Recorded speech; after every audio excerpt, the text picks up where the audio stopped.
তুষার ভাই, আপনি হুমায়রার বক্তব্যের পরিপ্রেক্ষিতে কিছু বলতে চান?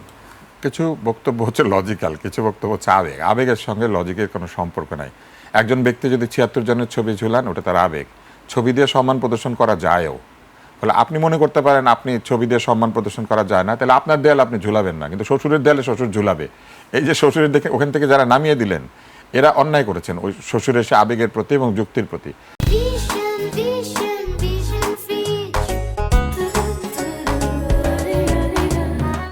আমি যদি কাউকে সম্মান করি, আমি তার ছবি আমি আমার বিছানার বালিশের নিচে রাখবো নাকি দেয়ালে রাখবো, এটা আমার ডিসিশন। কিন্তু যেটা সাংবিধানিকভাবে আছে, একজন আইনবিদ হিসেবে উনি জানেন যে সংবিধান যতক্ষণ পর্যন্ত এটাকে বাতিল না করছে, কোন আইনবিদ কোর্টের বারান্দায় দাঁড়িয়ে এটা বলতে পারে না। এটা বলার অধিকার তার থাকতে পারে জনসভায়, কিন্তু কোর্টের বারান্দায় না। কোর্টের বারান্দায় গেলে এই সংবিধান মেনে নিয়ে, সংবিধান যা যা বলেছে ওটাকে মেনে নিয়েই তাকে কাজটা করতে হবে, unless and until the constitution is restructured অথবা কনস্টিটিউশনে কোনো অ্যামেন্ডমেন্ট আনা হয়েছে। এবার আসেন, ছবির সামনে বসে দুর্নীতিগুলো হয় নাই, হইতে পারে যে দুর্নীতি করে সেটার জন্য ছবি দেয় না, সেটার জন্য দুর্নীতি দেয়। হুমায়রা, আমি যখন কথা বলতে নিয়েছিলাম আপনি তখন আমাকে বলছেন মাঝখানে বলবেন না, এখন আপনি কথা বলছেন। ছবির রাজনীতি যদি নাই হয়, তাহলে জামাতে ইসলামের যে ম্যানিফেস্টোটা, এটার উপরে কার কার ছবি? আবু সাইদের ছবি, হাদির ছবি। ছবি মানুষ এইভাবেই সম্মান করে, যাকে সম্মান দিতে ইচ্ছা করবে দিবে, যাকে করবে না দিবে না। কিন্তু রাষ্ট্র যখন নির্ধারিত করে দিয়েছে কার ছবি থাকবে এবং থাকবে না, ওই আইন পরিবর্তন করার আগে ডক্টর ইউনূস এবং তার আব্বু, তার আম্মু, আমার আম্মু কারো অধিকার নাই রাষ্ট্রের ওই আইনকে লঙ্ঘন করার। এইখানে হচ্ছে আপত্তিটা। when you have to follow the rules of a state, if you say that we want to create a state, then you have to abide by the rules of that state. ওই রাষ্ট্রকে যতক্ষণ পর্যন্ত আপনি বাতিল না করছেন, ততক্ষণ পর্যন্ত আপনি ওই রাষ্ট্রের মধ্যেই আছেন, এবং রাষ্ট্রীয় আইন মানা শেখানোর জন্য আপনি রাষ্ট্র তৈরি করতে চান। যে রাষ্ট্র আপনি বানাবেন, ওই রাষ্ট্রের সঙ্গে মনে করেন আমার অমিল আছে, আপনি রাষ্ট্র বানিয়ে ফেলার পর ওই রাষ্ট্রের আইন আপনি মানবেন না, আপনি যে রাষ্ট্র বানিয়েছেন। তাহলে রাষ্ট্রপতি যদি ওখানে থেকে থাকে, তাহলে রাষ্ট্রপতির জন্য নির্ধারিত সম্মান তাকে করতে হবে। রাষ্ট্রপতির ব্যক্তিগত অভাব, অপরাধ, অন্য যা কিছু থাকুক, সেটার বিচার করতে চাইলে হুমায়রা বিচার করতে পারেন, আমি পারি। দেশের আইনে যদি বিচার করার সুযোগ থাকে বিচার হবে, কিন্তু যতক্ষণ পর্যন্ত আইনে আছে কিছু, ততক্ষণ পর্যন্ত ওই আইন লঙ্ঘন করা যাবে না।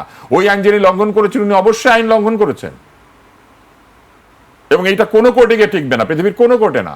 ডোনাল্ড ট্রাম্প পর্যন্ত একটা অন্যায় আদেশ দিলে ডোনাল্ড ট্রাম্পের ওই দেশে ওই অন্যায় আদেশটা বাতিল করে সুপ্রিম কোর্ট। কোনো দেশে গিয়ে এটা টিকবে না যে রাষ্ট্রের আইনে ছিল আপনি করেন নাই কেন। আর অমিশনের কথা যদি বলেন, if omission is a crime or omission is a party to the crime, যে আপনি অপরাধের সময় চুপ করেছিলেন কেন? অপরাধের সময় চুপ করে থাকে নাই? গণরুম যখন হয়েছিল তখন সার্জিস চুপ করে থাকে নাই? হাসনা চুপ করে থাকে নাই? রব্বানিকে ভাই ভাই বলে স্ট্যাটাস দেয় নাই ফেসবুকে? ওইটা অমিশন ছিল না? ও আপনি আন্দোলনের দিন বের হয়ে আসছেন, আপনার সব অপরাধ ভালো হয়ে মানে ক্ষমা হয়ে গেছে। আমি বক্তৃতা দেই নাই। যদি অভিযুক্ত করা হয় এই অপরাধে, আমি নিজে অভিযুক্ত হইতে পারেন, কিন্তু আমি হ্যাঁ, কিন্তু অমিশনের দায়ে যারা অভিযুক্ত, অমিশনের দায়ে যারা এই কথা অনুযায়ী অভিযুক্ত হয়, তারা কিন্তু সম্মানিত হয়েছে। তারা অমিশন করার পরেও তারা অনেক সম্মানের ব্যাপার। ডক্টর ইউনূস কি করেছিলেন জুলাই মাসে? ফেসবুকে ওনার স্ট্যাটাস কি ছিল? ওনার আন্তর্জাতিক বিবৃতি কি ছিল? উনি কার পক্ষে বিবৃতি দিয়েছিলেন? এই আন্দোলনের পক্ষে কোথাও ওনার একটা বিবৃতি আছে যেখানে উনি বলেছেন শেখ হাসিনাকে যে ঠিক হচ্ছে না? তো প্রেসিডেন্টও করে নাই, ডক্টর ইউনূসও করে নাই। দুজনের একই পাল্লায় বিচার করেন। দাড়ি পাল্লার সাথে কলি না, দাড়ি পাল্লার সাথে কলি নাই, দাড়ি পাল্লা দেন, দাড়িপাল্লা দিয়ে বিচার করেন না। ডক্টর জনগণের রাষ্ট্রপতি ছিল না, বাংলাদেশের রাষ্ট্রপতি ছিলেন। তো জনগণের রাষ্ট্রপতি হয়েও তো সে করেন। জনগণের রাষ্ট্রপতি হয়ে শোনেন, আপনি ডক্টর, আপনি আবার মাঝখানে কথা বলছেন। হুমায়রা, পুরো সময়টা আপনি আমাকে বলছেন চুপ করে থাকতে। এবার শুনেন, আপনি এবার শুনেন, আপনি হ্যাঁ পরের প্রোগ্রামে বলবেন।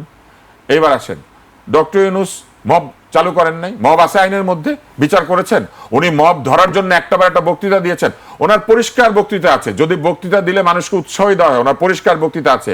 গ্রামে ওইসব লোক আছে, তোমাদের শরীরে তেজ নাই, শরীরের তেজ দিয়ে কি আইন প্রযুক্ত করতে হয়? ওনার বক্তৃতার মধ্যে উনি বলেছেন, এবং উনি সেখানে উৎসাহ দিয়েছেন মবকে। আমি বলতে পারি এটা, এবং অবশ্যই আছে, সেই বক্তৃতা তো রেকর্ডেড। শরীরে তেজ আছে না তোমাদের, তাদেরকে প্রতিহত করার জন্য তেজ নিয়ে নামতে বলেছেন। তেজ নিয়ে নামার কথা? আইন শৃঙ্খলা বাহিনী তার হাতে, আইন শৃঙ্খলা বাহিনী প্রতিরোধ করবে, আইন প্রতিরোধ করবে। আইনের শাসন প্রতিষ্ঠা করতে এসে আপনি বলবেন তেজ দেখাও? জি, তো সেইটা মবকে উৎসাহ দেওয়া না? প্রতিটি মবের হাতে হত্যাকৃত ব্যক্তির জন্য ইউনূস সরকারকে অবশ্যই আমি মনে করি দায়ী করা যায়, এবং দায়ী করা উচিত।